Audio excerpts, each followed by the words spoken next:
And diving into one of my favorite topics, ADHD. And we're talking about ADHD in the workplace. It's about so much more than just getting distracted. It can affect everything from time management and organization to just starting difficult tasks or simple ones like sending an email. So here to break it down for us is executive functioning coach and ADHD specialist, Ashley P. Mangione. I'm so glad you're back. Thank you. It's always a pleasure to be here. You and I have been running our mouths since you walked in the door because there are so many topics I think that this touches on, whether you have received an ADHD diagnosis or not. But a lot of places we see this is in the workplace, right? Yes, absolutely. So we lots of times falsely think that ADHD is something that we outgrow in childhood or just after we finish our academic career. But ADHD continues throughout our lifetime. It just might look like it has diminished because we get, hopefully, better coping skills as we get older. Yeah, and I know you always bring that back to executive functioning. So what are some of the ways that it manifests in the workplace that we can actually combat those typical roadblocks and have a more effective and I would say empowered day? Yes. Okay. So first of all, the one that comes to mind immediately is organization. It's so important, and it will be so obvious to your colleagues and coworkers if you're not organized. So that's one that's very easy. Other ones that slip in are task initiation. That one's a little bit more silent. We're able to typically mask that a little bit more, but it causes some of the biggest issues for us as an individual employee trying to get our work done. Of how do we start that task, especially one that we don't want to do, that we find boring, but is still required. Right. So something, like I said earlier, I was like, it could be this entire big project, or it could just be sending that email that you just don't know how the words for, whatever that is. So that or reading emails. Oh, all the flagging. That's why they stack. Yes.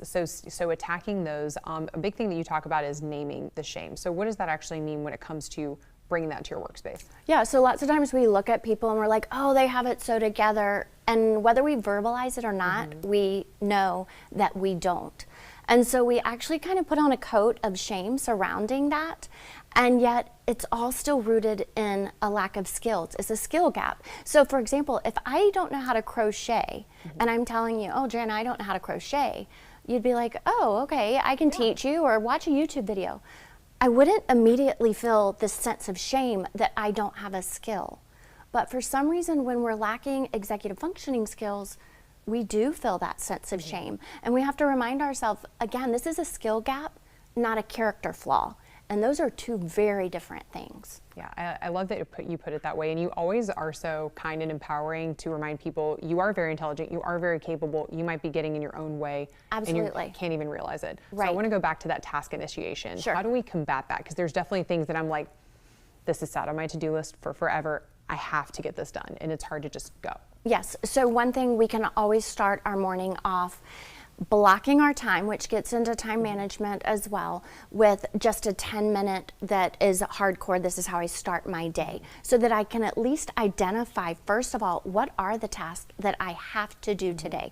What's most important? What is urgent? What could I put off? Or what could I hand off? Which is also a way to do that. Again, we want to do that at the end of the day. So in the last 10 or 15 minutes of our day, let's look at what we accomplished, what we didn't accomplish. There's always little fires that we have to put out, so maybe we didn't achieve what we had hoped to. We need to know, again, what does our day look like tomorrow? And again, that can be in a professional environment, but it also could be if I'm driving a truck and I have deliveries, where am I going? What makes the most sense? What's my route? So anytime we can plan ahead, that helps. Also, attaching meaning to some of our tasks can help as well. And that can also be something that's enjoyable. Maybe I need to just play music to listen to it. Maybe I need to, and this is a huge one, take something that seems very big, that is always overwhelming to us, and break it into smaller parts. Maybe I don't have to write the whole report today, but I do need to write the intro to the report. And so I need to just get started and make it not look quite as big.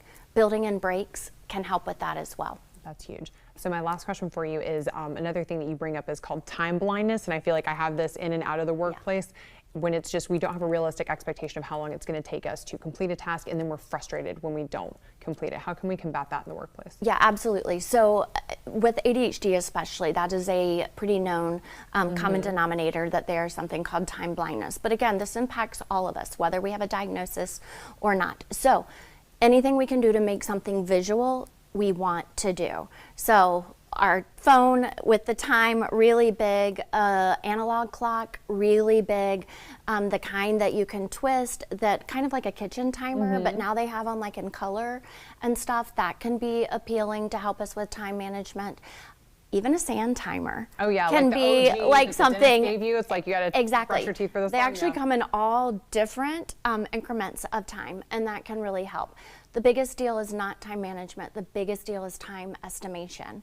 And we're always pretty optimistic people, and we overestimate our ability to complete something in time. We don't think again of all the things that could potentially go wrong. Somebody comes into our office, traffic, there's an accident. We need to be very conscientious of building in time buffers to help us achieve better management of our time.